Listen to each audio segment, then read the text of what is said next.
Wherever you go, whatever you do, throw a little at it. Omax, Vest and Briefs. எல்லாம் தெரிந்த திமுகவுக்கு எப்போதும் யதார்த்தம் புரிய போவதே இல்லை என முதலமைச்சர் விஜய் விமர்சித்துள்ளார். சட்டப்பேரவையில் தவேக மீதான நம்பிக்கை வாக்கெடுப்பின் போது உதயநிதி முன்வைத்த விமர்சனங்களுக்கு பதிலளித்து முதலமைச்சர் விஜய் அறிக்கை வெளியிட்டுள்ளார்.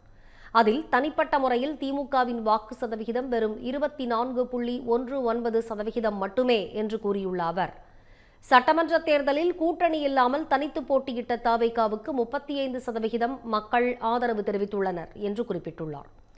டிஜிட்டல் முறையில் திமுக தேம்பி அழ வேண்டாம் என கூறியுள்ள முதலமைச்சர் விஜய், மக்களை விரைவில் தாங்கள் சந்திப்போம் எனவும் தெரிவித்துள்ளார். அதிகாரத்தை வைத்துக்கொண்டு ஆட்டம் போட்ட ஸ்டாலின் உள்ளிட்ட 15 திமுகவினர் தோல்வியடைந்துமா இன்னும் திருந்தவில்லை எனவும் முதலமைச்சர் விஜய் கேள்வி எழுப்பியுள்ளார். டிஜிட்டல் தொழில்நுட்பத்தை மட்டும் தவேக நம்பி இருக்கவில்லை என்று கூறியுள்ள அவர், மக்களின் உணர்வுகளை நம்பியிருக்கிறோம் என்று தெரிவித்துள்ளார்.